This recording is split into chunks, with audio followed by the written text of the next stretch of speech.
of the night. That's the only time I feel really alive. That's what David wanted. Blood, I was to find, was a necessity as well. A vampire in love with a slayer. It's rather poetic.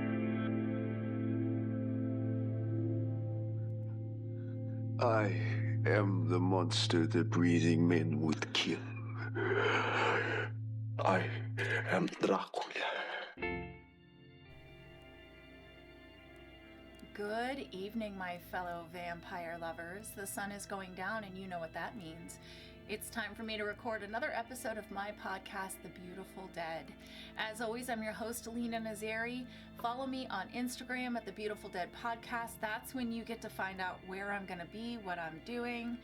I haven't said this in a while, but it looks like a lot of people who watch this are not subscribed. So please just click the subscribe button. It doesn't cost you anything, but it makes such a difference for me, and it really does help.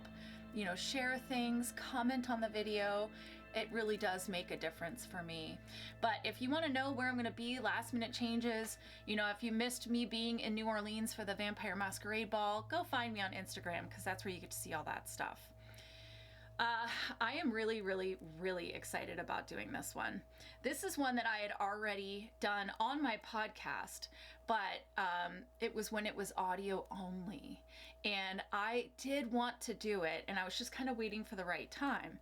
So when I said that November was going to be viewer requests, somebody said, hey, you should do this movie. And I was like, it's time to do it.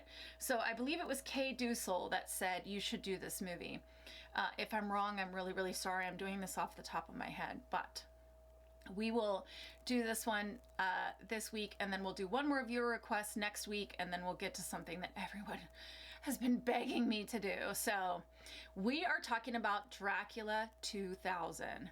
I will talk more about my feelings at the end, but everybody knows, if you've been following me for long enough, that I love this movie. So any opportunity to watch it again, I'm here for it. And when someone asked for it, I was like, let's go, let's do it. Let's do it for YouTube, since it's right now audio only. And now hopefully I'm going to be able to share clips with you guys. Hopefully.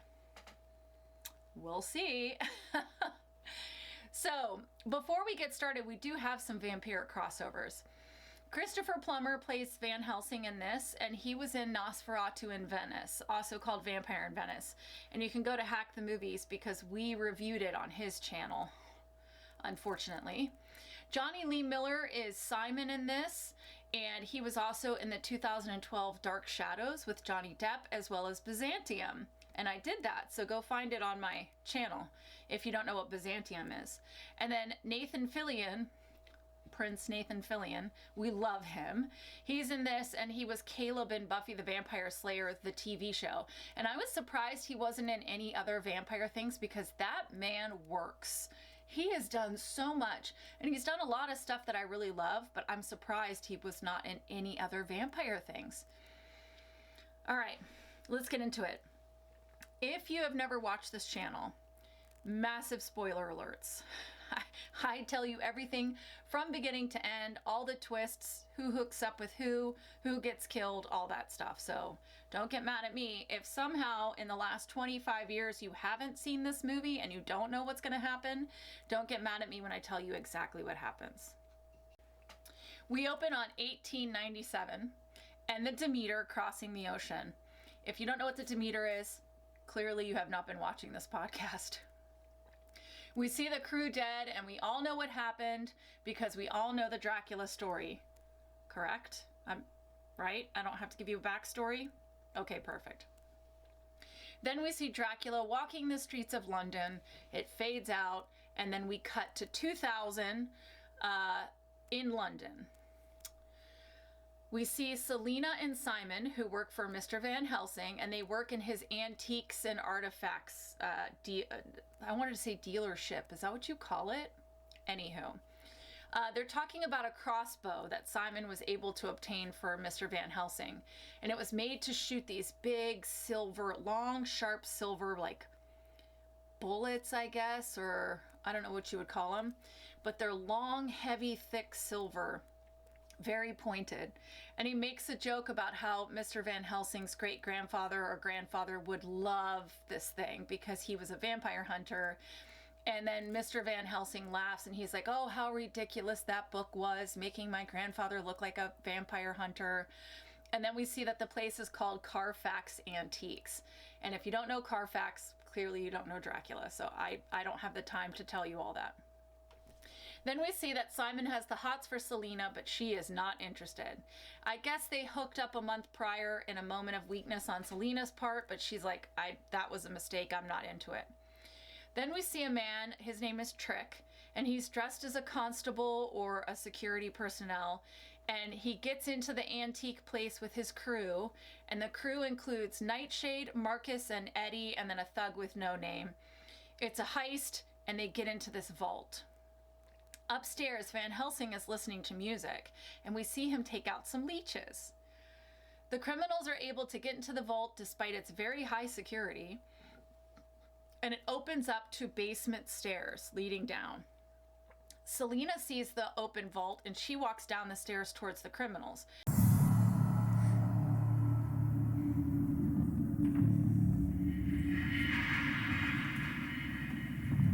And this is when we see that she is a part of this, and she's the one who tipped them off to this vault that must have something really, really special in it because of how high the security is.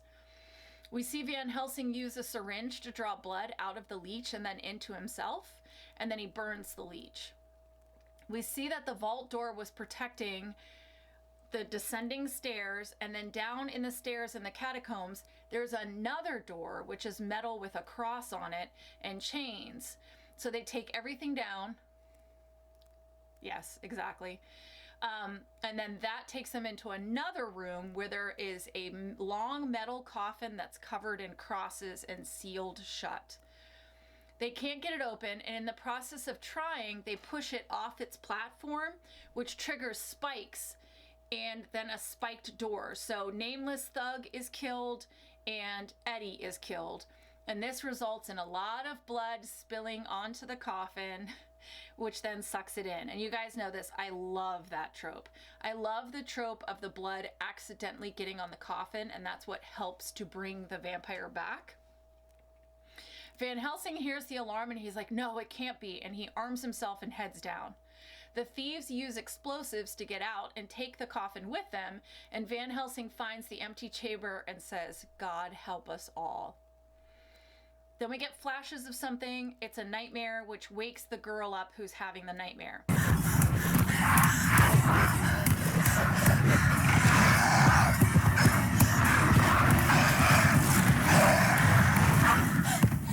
Her name is Mary, and she lives with a girl named Lucy in the French Quarter. She tells Lucy that the same man is always in her dreams. And then they're walking to work with drinks in their hands from Café du Mans. They're in Jackson Square. And I can't wait to go back. I love that place so much. Meanwhile, Simon goes to work and finds out about the robbery. And Van Helsing is packing to travel, and Simon wants to help. He's like, please let me go with you. And Van Helsing is like, no, you can't. The thieves have the coffin on a plane, and they're trying to get into it. And through a process of different things, it ends up being just Nightshade in the cargo hold with the coffin, and we see smoke starting to come out of it.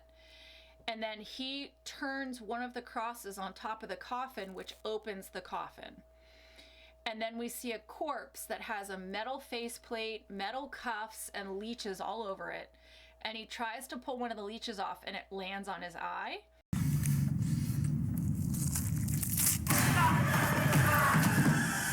He pulls it off and stomps on it, and then returns to the corpse. And on the corpse is like a big cross. He takes the cross and sees that there's rubies on it. And this is when the corpse sits up, grabs him, and feeds. And this is when we see the two sharp canines.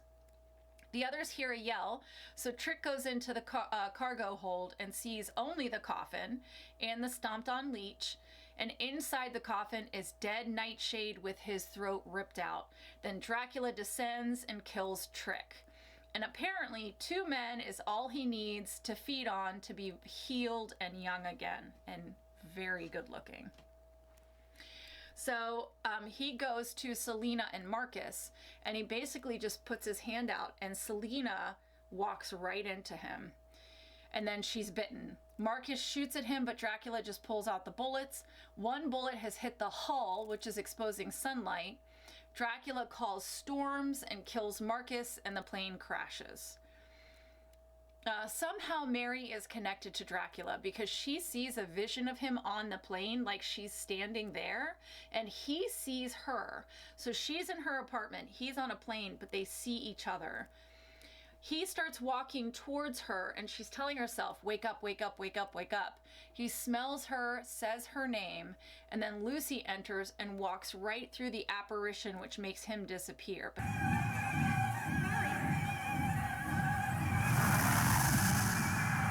She didn't see it.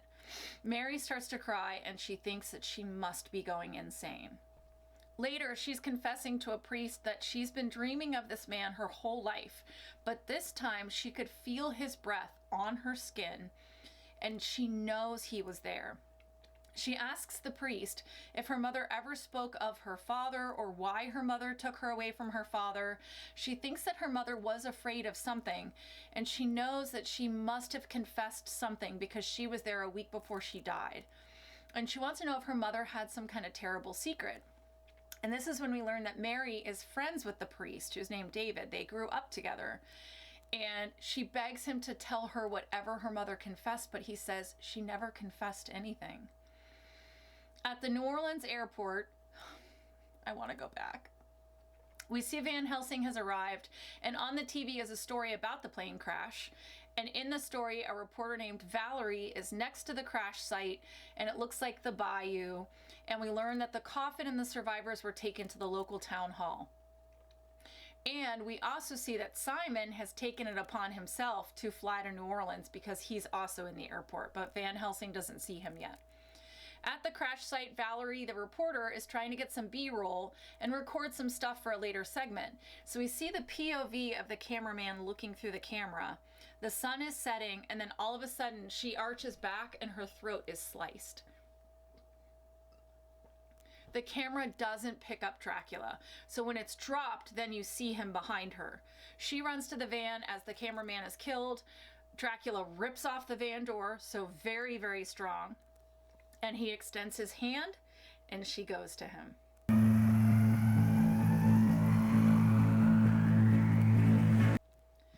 At work, Mary has a vision of Dracula feeding on her, and then they kiss, and she freaks out and tells Lucy that she has to go, and then heads into the crowds of Bourbon Street. Cut to a taxi dropping Van Helsing off at the town hall, and inside are all the victims of the plane crash. And they're all laid out in body bags. In the middle of it is the coffin.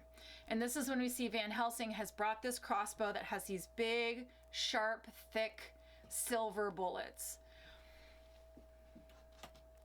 He opens the coffin and it's empty, and this is when Simon arrives. And Van Helsing is like, what are you doing here? And Simon says, I tracked you. You obviously need help. Selena rises with fangs and is able to jump up to the second story, so they're very agile. Another one rises, they kill him, and we learn that you have to pierce the heart or cut off the head. He goes after Selena and leaves Simon with a gun. He looks around and is attacked by Nightshade, but shoots him in the heart. Then one of the body bags starts to rustle, so Simon grabs a knife and moves to open it, but not before Marcus rises and attacks. We see that they have red eyes, 2 sharp canines on each side of their upper jaw. Van Helsing is attacked by Trick as Selena attacks Simon. Trick is killed. Selena is shot in the shoulder, which pins her to the wall. But Simon is just unable to bring himself to cut off her head. So they run, and the cops arrive to see Selena pinned against the wall. Van Helsing tells Simon that vampires are real, that they were all wiped out except for one, Dracula. He was the first. Dracula was the first. The Adam, the patient zero. And this is what was stolen and released. Simon is having trouble believing him. Van Helsing explains that Dracula was the first, and they have not figured out yet how to kill him. They've tried everything. Silver, staking, sunlight, beheading, that works for all the others, but not Dracula. They can be killed by silver, by sunlight, by stakes. You must pierce their heart or behead them. They are Nosferatu, vampires. We learn that he doesn't cast a reflection, and that Van Helsing has spent his entire life trying to figure out how to kill him. In a flashback, we see Van Helsing was able to capture him in 1897 and lock him up.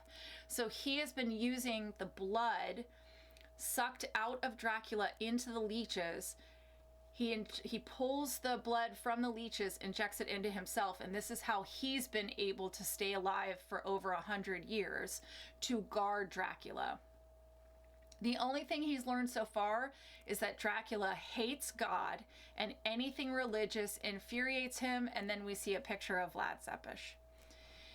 He explains that Dracula came to New Orleans because he senses his own blood, and we learn that Mary is Van Helsing's daughter. So if you haven't put it together, because Dracula's blood was in Van Helsing, when he made Mary, Mary has Dracula's blood within her. That's why they're connected. Mary's at a church talking to David, and she's explaining that her vision scared her. She felt drawn, like Dracula was taking her over, and that he wants her soul, and she doesn't know if she can fight it. And David's like, think about what you're saying. Think about what you're saying. He says, you have to fight. And then he turns away and then turns back, and it's Dracula. Fight back. Well, what if I can't? Then you'll have betrayed your faith in Christ. But I will be with you forever. So she freaks and she takes off running, even though it's David again a second later.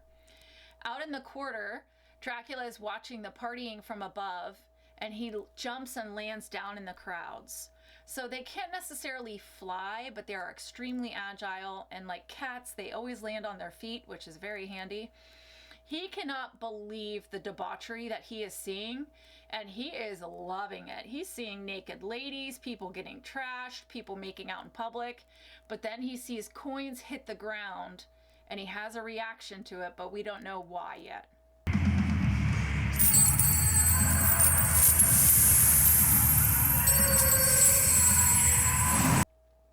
In an interrogation room, Selena's being questioned by a cop and Dr. Seward. They're behind a two-way mirror. She's in an interrogation room. She is telling them she was chosen and that she will choose them and how special that is. We can see that she can look through the glass to see them, even though she shouldn't be able to because she comments on seeing them. And then she seems to be able to defy gravity because she leans forward and rocks back and forth, and she shouldn't be able to do that. So clearly gravity doesn't matter for the vampires. Dracula shows up behind the men and says, you haven't been feeding her. She bursts through the glass, grabs the cop as Dracula kills the doctor. Now a parade's happening. There's floats and beads flying everywhere, and Van Helsing and Simon are trying to find Mary. So Simon says, I'll go to the record store where she works, and then Van Helsing will go to her house. At the record store, right before Dracula gets there, he sees music videos like on a huge screen on the side of a building, and he is just like enthralled with this whole world. He is so here for it. So then he walks to the record store and he goes inside, and we see, this is what I mean when I talk about sexiness and allure when I do the ratings. This is what I mean about allure.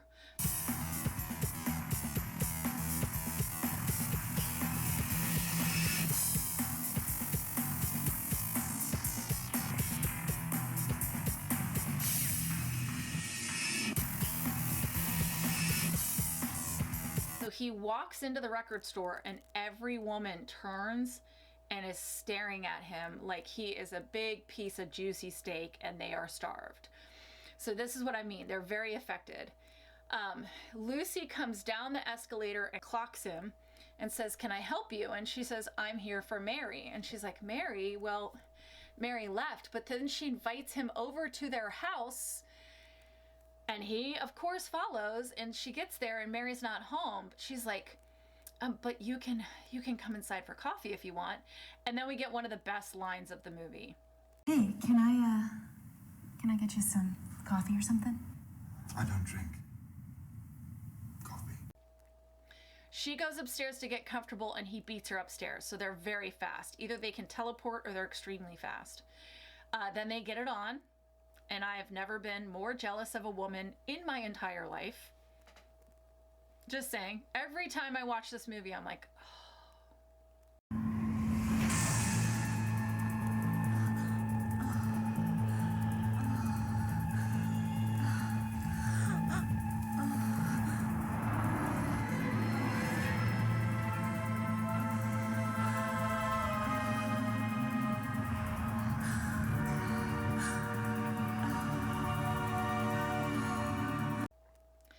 and it doesn't even matter that he's 25 years older now. I still would be so down for this. Anyhow. Mary has a vision of Dracula and Lucy. So she goes to the record store to see that Lucy, in fact, is not there. Simon approaches her and says, "I'm Simon. I'm here about your father." Mary and her dad have not talked in 12 years, and she's leaving. Simon follows. Simon says, "I know about your mother and how you were always traveling, but she never told you why. What you're scared of is real and your father can help." And she just takes off. Then he is attacked by Marcus. We see the fangs do retract. They're not there all the time. They descend as needed. Simon stabs Marcus, but Marcus just stands back up. So Simon chops his head off. At Mary's house, Van Helsing enters. Not locking your door in New Orleans is a bad idea, by the way, especially if you're walkable distance from the quarter, you better lock your door 14 times. He climbs the stairs and is face to face with Dracula. And Dracula says, "You stole life from my blood and passed it on. She's my Mary now." Then he throws Van Helsing against a wall mirror. Mary arrives home. The phone rings, and it's Lucy. And Lucy says, "I'm with your father." And then she hangs up. So Mary climbs the stairs, sees the broken mirror, and on the wall inside the broken mirror is a written language that we learn as Aramaic. She sees the phone off the hook, and then suddenly it's pulled into the bedroom. Very cool shot. I loved it. Mary enters, and there's someone on the bed completely covered by a sheet, so she pulls it off, and the bed is saturated in blood. Under the bed, a hand is sticking out, so she looks, and it is her father, who is very dead.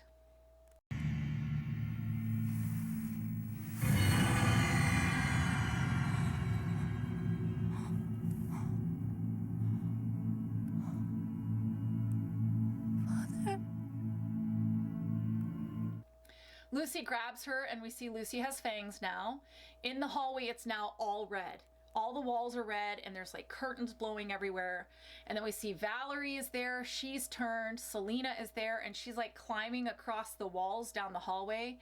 The three brides want to know why Mary is so special.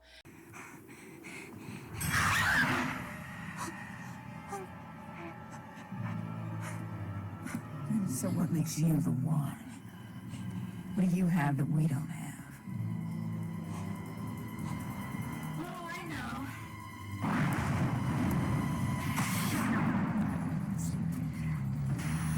Oh, yes. Oh. Yeah, I can still taste it on your daddy's. And then they say it's because Dracula's blood is inside her. Mary closes her eyes and the brides disappear, but the hallway is still red. Dracula shows up at one end and starts to run for her and then transitions into a wolf.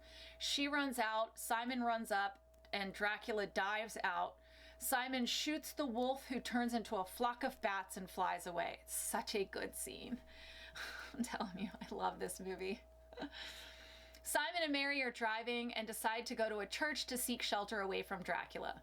Inside, she's trying to come to terms with the fact that she's part Dracula. and that she essentially belongs to him. Simon says, "You are not his. I won't let that happen." And he explains that Van Helsing helped him turn his life around, and he wants to pay him back. And if saving Mary is the way to do it, then that's what he's going to do.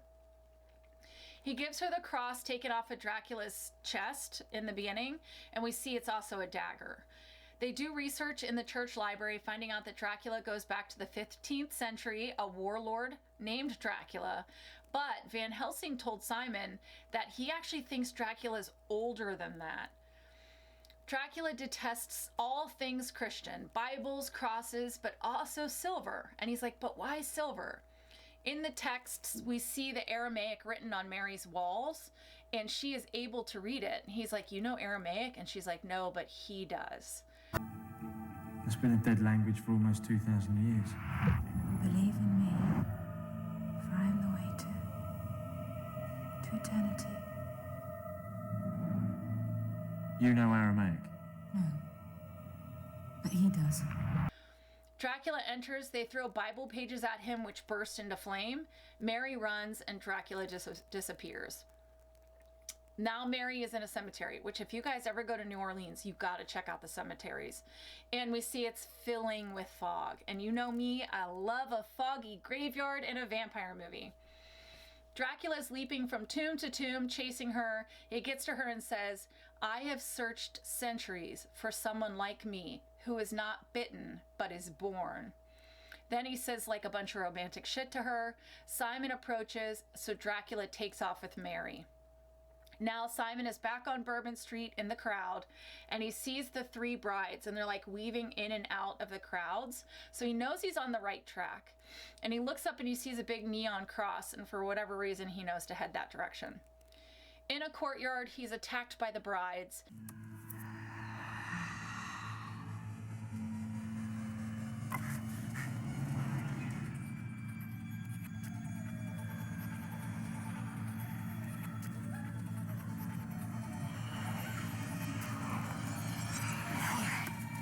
He stakes Valerie, and Selena knocks him out.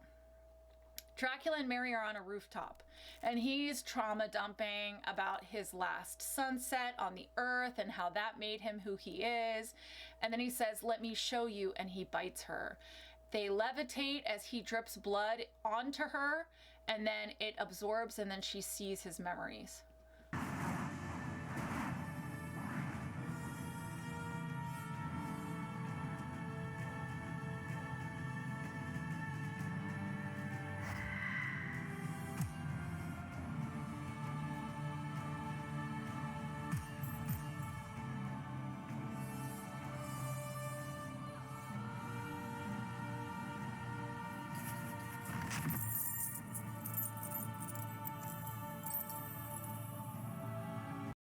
So, basically, this is the backstory. He was Judas Iscariot, and once he realized that his betrayal led to Jesus' death, he hung himself, but God would not allow him to die. So he was made into a vampire as punishment. And he hates silver because of the silver coins that he was paid for his betrayal against Christ. He hates God for obvious reasons. So Dracula is talking to this image of Jesus on a cross. It's like a big neon cross with the image of Jesus on it. And he's like yelling at Jesus and saying that he's giving God's children the pleasure that's always been denied to them. And that, you know, it's a war against God for 1,000 years, 2,000 years. He's been holding on to this grudge against God and Jesus. He says, "Come to me, Mary," and she does, and they kiss. Lucy and Selena have tied Simon up. They tell Simon that Mary is one of them now. Dracula says that Simon will be her first meal. She goes up to him, her eyes are red, she has fangs, and she bites his throat. Dracula looks very pleased. Simon is about to pass out when Mary grabs the knife and takes it to Dracula, saying, "I want his head because he won't stop hunting us." And Dracula says, "He's yours to end." The brides untie him. He drops to his knees. She lifts the knife up, and just as she's about to move, they see that there's like there's like a bloody kiss. She never actually bit him. It was all just a ploy. Instead, she bit her lip, and that's where the blood came from. So one of the brides is like, it's a trick. But before they can say anything, she chops off Lucy's head, then stabs Dracula. Simon and Selena fight. Dracula and Mary fight. Dracula says, you can't kill me, he won't have me. Mary asks him if he's ever asked for forgiveness and that God still loves him, and Dracula is not happy. He is not hearing that. Simon kills Selena by cutting off her head with gardening shears. Such a good shot.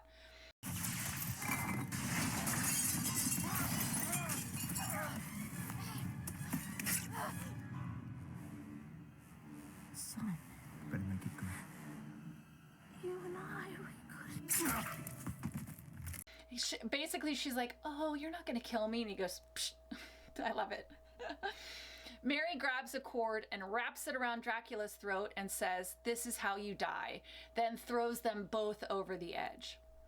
Dracula looks up to the image of Christ as the sun rises. He lets go of Mary. She falls to the street below. She lives because she's a vampire at this point. Dracula says,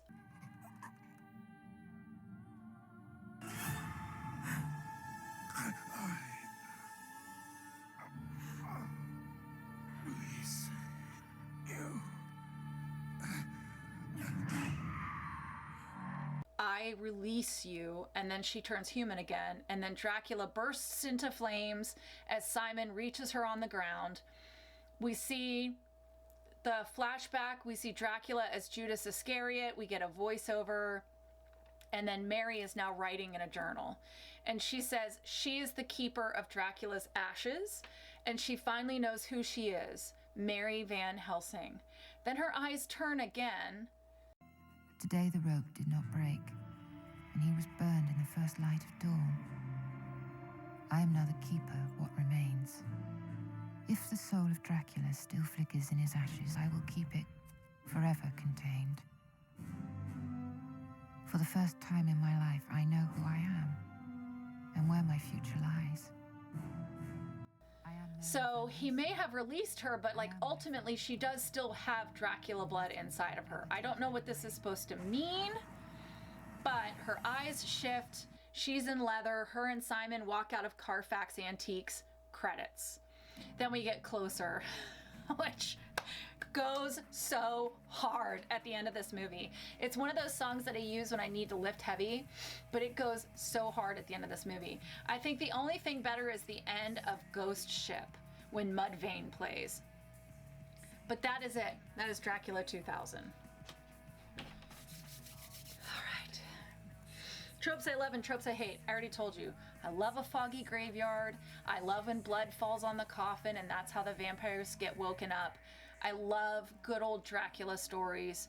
I don't like when you pull Dracula into something, but I like a Dracula story. I love the Three Brides. I love when the vampires have like this powerful allure. Now the brides didn't seem to have allure, but Dracula did. What do I hate? Saved by Faith, or Saved by Forgiveness, or Saved by Love. I hate those. I hate those. I hate those. I hate those. But whatever, I'll allow it. All right, the ratings. How scary or evil are the vampires of Dracula 2000? Dracula is extremely hard to kill. It took this perfect moment for him to finally die. And the ones he's made, like the brides, they're classic vampires: beheading, staking, silver, sunlight. That being said, we never see Dracula in the full sun. But so when he attacks the reporter, it's dusk, right? But Van Helsing said, we've tried everything, and whatever kills vampires is not killing Dracula. So trust me, if he's tried everything, he tried pulling Dracula into the sun. They do need blood. Dracula can shift into a wolf, into a flock of bats. He can call weather. He can call fog. He's not caught on camera. And because they look human, it makes them pretty easy to integrate and get victims. So I had to split it up. We're going to give the vampires that he makes 7 out of 10 stakes to the heart, but we're going to give Dracula 8.5 out of 10. He loses a point because there are people who do know about him, know his weaknesses, and are keeping a very, very, very close eye on him. And he loses half a point because he's so focused on his mission that it makes him blind, it makes him trip up, and that's how he ends up getting bested. I mean, he did leave Mary's father for dead for her to find. That's pretty evil. And he will take down anyone in his way. So he was a very, very impressive Dracula. Golf clap. How sexy or alluring are the vampires of Dracula 2000? So we know they have sex. If you use the scene as a guide, it's amazing sex. When he walks into a room, the women are just drawn to him. He gets Selena and Valerie and Lucy to just give themselves up to him. We also see that the brides use seduction to their advantage. They try it with Simon, they try it with the cops. Ultimately, though, I think that they care more about killing and drinking your blood than they do about actually wanting to have sex with you. I think that's a tool to get what they want. That being said, they are beautiful vampires. They're sensual, all that good stuff. So I'm actually going to go ahead and tie up the scores with these vampires.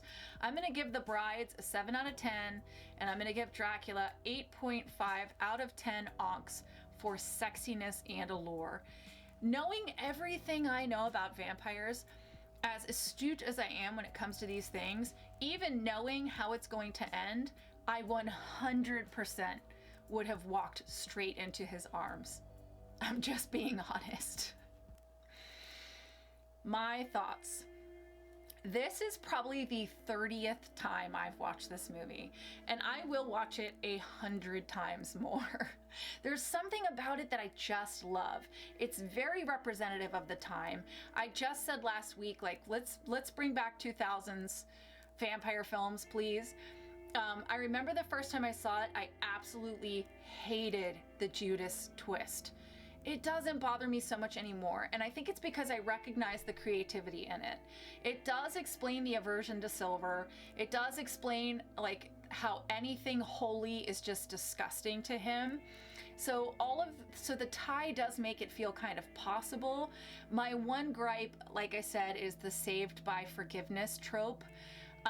He finally asks for forgiveness and is given death because God is loving. Oh, I hate that. I hate that so much. That being said, if you build up a Dracula that's that strong, then you need something equally as powerful to bring him down. So as a writer, I can see where you eventually get to the point where you're just like, it's gotta be God, right? It's like the supernatural thing. Like eventually you hit a point where like, they have to go against God. But it doesn't stop me from loving this movie. I think Gerard Butler was so good in this movie.